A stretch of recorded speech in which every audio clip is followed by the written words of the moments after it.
तो आज से हमारी ऑब्जेक्ट ओरिएंटेड प्रोग्रामिंग शुरू हो रही है। आज हम इस वीडियो में ऑब्जेक्ट ओरिएंटेड प्रोग्रामिंग के दो फीचर्स के बारे में पढ़ेंगे। पहला है क्लास, दूसरा हमारा ऑब्जेक्ट। ये हमारी सी प्लस प्लस प्रोग्रामिंग का लेक्चर नंबर 3 है। अगर आपने पहले के दो लेक्चर नहीं देखे तो लिंक डिस्क्रिप्शन में आप वहाँ जाके देख सकते हो। Welcome day 3 of 10 days C plus plus programming challenge. तो चलते हैं हमारे कोड एडिटर पे और क्लास और ऑब्जेक्ट की वर्किंग समझते हैं।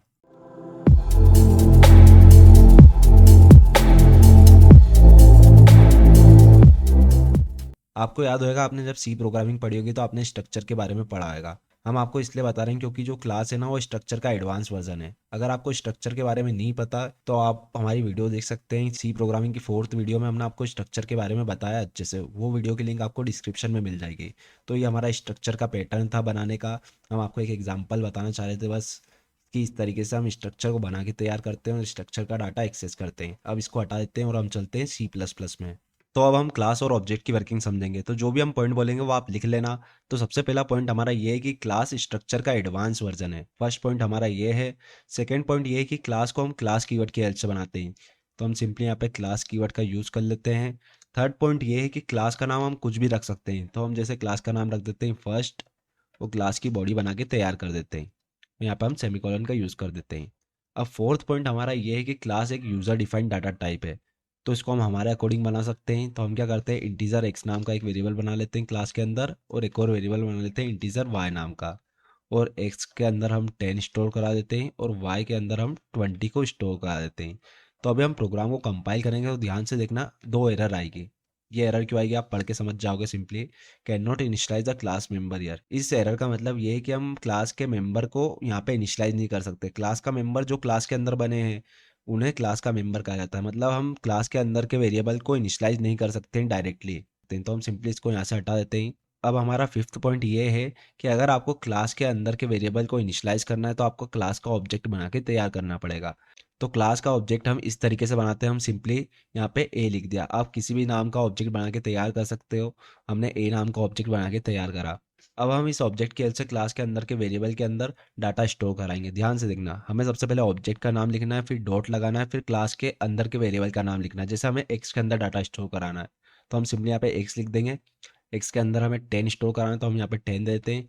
उसी तरीके से हमें वाई के अंदर डाटा स्टोर कराना है तो हम पहले ऑब्जेक्ट का नाम लिखेंगे, फिर डॉट लगाएंगे, फिर इनर वेरिएबल का नाम लिखेंगे वाई इक्वल हम 20 स्टोर करा देते हैं। तो इस तरीके से हम क्लास के अंदर के वेरिएबल के अंदर डाटा को स्टोर करा सकते हैं।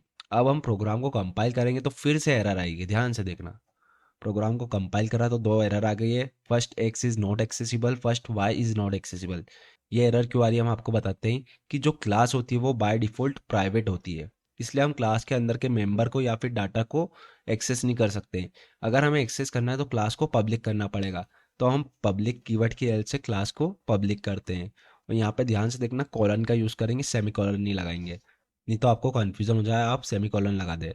तो पब्लिक कीवर्ड्स की हेल्प से हम क्लास को पब्लिक करते हैं। पब्लिक क्यों करा है, क्योंकि बाय डिफॉल्ट हमारी क्लास प्राइवेट होती है। अगर प्राइवेट है तो हम क्लास का डाटा या फिर क्लास के मेंबर को एक्सेस नहीं कर सकते हैं। अब हम प्रोग्राम को कंपाइल करेंगे तो ध्यान से देखना, कुछ भी एरर नहीं आएगी। प्रोग्राम कंपाइल और रन होएगा। अभी कुछ प्रिंट इसलिए नहीं हो रहा क्योंकि हमने कुछ प्रिंट नहीं करा है। तो हम सिंपली एक्स और वाई को प्रिंट करा लेते हैं। तो प्रिंट कराने के लिए हम सी प्लस प्लस में सी आउट का यूज़ करते हैं। ये हमने लास्ट वीडियो में समझा था, सी आउट और सीन की वर्किंग। हम प्रिंट भी उसी तरीके से कराएंगे जिस तरीके से हमने एक्सेस करा है। सबसे पहले हम ऑब्जेक्ट का नाम लिखेंगे, फिर डॉट लगाएंगे, फिर एक्स लिखेंगे।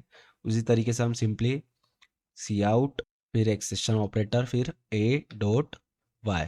अब हम प्रोग्राम को कंपाइल और रन करेंगे तो 10 और 20 एक ही लाइन में आके प्रिंट हो जाएंगे, क्योंकि हमने लाइन चेंज नहीं करी है। प्रोग्राम को कंपाइल और रन करा तो 10 और 20 हमारे प्रिंट हो चुके हैं, आपको दिख रहा है। अगर आपको लाइन चेंज करनी है तो आपको क्या करना पड़ेगा, एंडल ऑब्जेक्ट का यूज़ करना पड़ेगा। तो हम एंडल ऑब्जेक्ट का यूज़ कर लेते हैं। प्रोग्राम को कंपाइल और रन करा तो 10 और 20 प्रिंट हो गए। तो जितने भी पॉइंट हमने आपको बताया वो आप लिख लेना। अब नेक्स्ट पॉइंट ये है कि जो हमारा ये ऑब्जेक्ट है ना, इसका दूसरा नाम है इंस्टांस। क्या नाम है ऑब्जेक्ट का दूसरा नाम, इंस्टांस। और जो एक क्लास के अंदर के जो वेरिएबल है इनका नाम है इंस्टांस वेरिएबल। अब ऐसा क्यों, आपको समझ में आ ही गया होगा, क्योंकि ये जो वेरिएबल है वो एक्सेस किससे हो रहे हैं, इंस्टांस की हेल्प से, ऑब्जेक्ट की हेल्प से। ऑब्जेक्ट का दूसरा नाम क्या है, इंस्टांस। तो इंस्टांस की हेल्प से एक्सेस हो रहे हैं, इसलिए इन वेरिएबल का नाम क्या है, इंस्टांस वेरिएबल। तो ये दोनों पॉइंट आप लिख लेना कि जो हमारा ऑब्जेक्ट है उसका दूसरा नाम है इंस्टांस, और जो क्लास के अंदर के वेरिएबल है इनका नाम है इंस्टांस वेरिएबल। अब हम ऑब्जेक्ट को दो और तरीके से बना के तैयार करते हैं, वो देख लेते हैं। तो आपने पहला तरीका देख लिया होगा, हमने ऑब्जेक्ट को क्लास के वहीं बना के तैयार कर दिया। अब दूसरा तरीका ये है कि हमें जिस फंक्शन में ऑब्जेक्ट को बनाना है उस फंक्शन के अंदर हमें सबसे पहले क्लास का नाम लिखना पड़ेगा। तो हमारी क्लास का नाम क्या है, फर्स्ट। फिर हमें ऑब्जेक्ट का नाम लिखना पड़ेगा, तो हम ऑब्जेक्ट का नाम कुछ भी रख सकते हैं, तो हमने ए ही रख दिया है। तो दूसरा तरीका ये है ऑब्जेक्ट को बनाने का। अब हम प्रोग्राम को कंपाइल और रन करेंगे तो भी हमारा प्रोग्राम वर्क करेगा। आपको दिख ही रहेगा 10 और 20 आउटपुट आ गया है, कोई भी दिक्कत नहीं आ रही। तो दूसरा तरीका ये है ऑब्जेक्ट को बनाने का।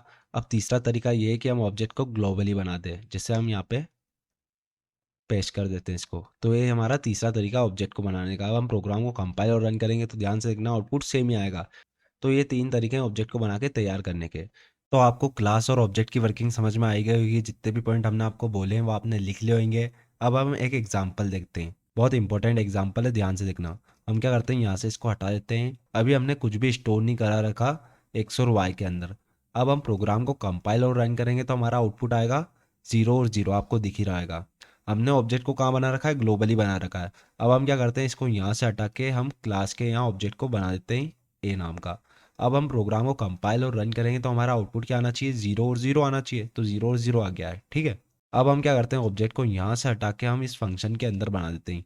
फंक्शन के अंदर बनाने के लिए हमें क्या करना पड़ता है, पहले क्लास का नाम लिखना पड़ता है, फिर हमें ऑब्जेक्ट का नाम लिखना पड़ता है। तो हमने ऑब्जेक्ट का नाम ए रख रखा है।